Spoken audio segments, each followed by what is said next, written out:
The courtroom was hushed, but not with reverence, with something colder, sharper, almost mocking. The veteran stood tall, his back straight, though his bones ached, his chest heavy with medals that gleamed under the fluorescent lights. He had polished them carefully that morning, each one holding a memory, a scar, a life left behind on battlefields no one here had seen. But the judge leaned forward, his lips curling into something between a smirk and a sneer. "Fake," the judge muttered, tapping the edge of his gavel against the bench, as though the sound itself could diminish the honor on the man's chest. "Costume jewelry, nothing more." The words rippled across the courtroom, low whispers rising, the murmurs of strangers too eager to believe cruelty over courage. The veteran's jaw clenched, his hands trembled at his sides, not from weakness, but from restraint. He had faced mortar fire, night raids, and the endless silence of waiting for brothers who never came home. Yet here he was, humiliated in a place meant for justice. Before I tell you what happened next, tell me in the comments where you're watching from. I love knowing who's listening. The veteran's name was Daniel Carter, 72 years old, silver hair cropped short, shoulders still squared from decades of discipline. Once, his name had meant something. Once he had commanded respect without demanding it. Now, he was just another aging man trying to prove he wasn't lying. His medals were not trinkets.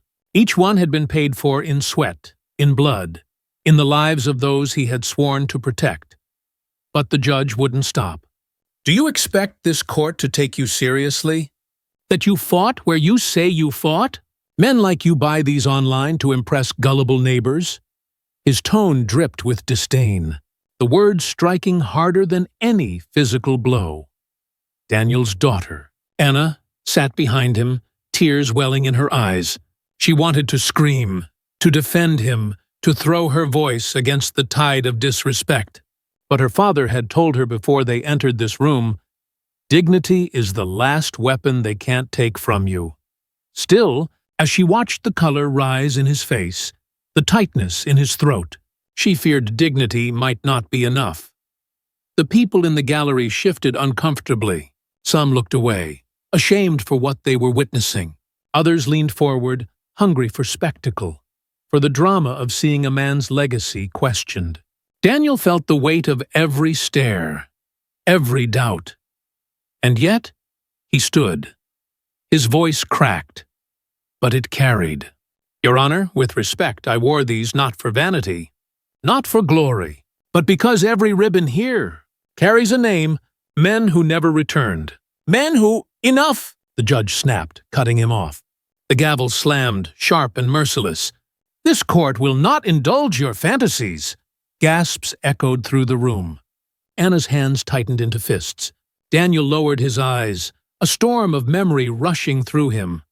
The heat of desert air, the ringing of distant explosions, the last words of comrades whispered into radios that went silent. Was it all to be dismissed so easily? And then, just as despair threatened to break him, the heavy wooden doors of the courtroom swung open. Boots clicked against marble. The sound was unmistakable, disciplined, measured, commanding. Every head turned. In walked a man whose presence filled the room before he spoke a word. His uniform was immaculate, his chest decorated with rows of honors that shimmered like a living testament. The insignia on his shoulder bore weight no one could deny. A general. The murmurs rose to a stunned silence. The judge's smirk faltered. Daniel's breath caught in his chest. He knew that face. General Marcus Hale, a man Daniel hadn't seen in decades. They had fought together once, across a world half a century away. Marcus had been younger then, his hair black as midnight, his eyes like iron. Now his hair was streaked with gray, but his presence was unshakable, forged from a lifetime of command. The general walked forward, each step a quiet rebuke to the arrogance that had filled the chamber moments ago. He didn't glance at the crowd, didn't even acknowledge the judge at first. He went straight to Daniel. "Sergeant Carter," the general said, his voice deep, resonant, the kind that silenced chaos and steadied hearts. "Permission to stand beside you?" Daniel's throat tightened. He tried to speak, but his words caught. He nodded, eyes burning with tears he hadn't let fall in years. The general turned then, fixing the judge with a gaze that stripped away pretense. "These medals," Marcus said, his hand resting gently on Daniel's shoulder, "are no imitation. I was there. I saw him earn every one. I watched him carry men twice his size out of fire. I watched him hold a line no one believed could be held. And I'll be damned if I let anyone call them fake." The courtroom erupted. Gasps, murmurs, even cries of shame directed at the judge. Anna pressed her hands to her mouth, tears spilling as relief flooded her chest. Daniel stood taller, not because he had been validated, but because the truth had finally found its voice. The judge shifted, suddenly smaller, his gavel trembling in his grip. He cleared his throat, searching for words, but none came. The general wasn't finished. "You sit there in robes, passing judgment. But respect is not given by garments or titles. It is earned. And this man earned more respect than any of us could hope to command in 10 lifetimes." For the first time, the judge lowered his eyes. The silence in the courtroom was thick, suffocating, until it broke. Not with words, but with sound, applause. It began with one, then another, until the entire gallery was on their feet, clapping, cheering, some even saluting. The air vibrated, with honor reclaimed, with the acknowledgement of sacrifice too long ignored. Daniel closed his eyes, letting the sound wash over him. It wasn't about pride. It wasn't about proving the judge wrong. It was about the men whose names lived in those medals. For a moment, he felt they were remembered. For a moment, they stood with him again. But deep inside, there was a question. Should justice allow a judge to mock service like that? Should dignity alone have to bear the weight of cruelty? Anna wondered too. She wanted consequences. She wanted fairness. Yet when she looked at her father, she saw only peace.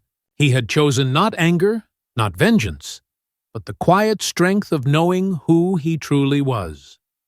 The general placed a firm hand on his shoulder. "The world forgets, Sergeant, but men like you remind it. That's why we still stand."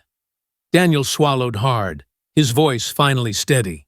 "And that's why we never bow." The crowd cheered again, a sound that rose like a tide, unstoppable, undeniable. Because kindness doesn't vanish. It waits, and it finds its way back. And as Daniel left the courtroom with his daughter at his side and the general at his shoulder, the sting of the judge's words faded, replaced by something purer. Respect reclaimed, legacy restored. The medals still gleamed, but brighter now, as if polished not by his hand, but by truth itself. He had walked in carrying doubt. He walked out carrying honor. And in the hush that followed, it was as if the battlefields of his past had whispered their final salute. If this story touched your heart, don't forget to like, share, and subscribe. And tell me in the comments, do you believe true honor can ever be erased, or does it always return in the end?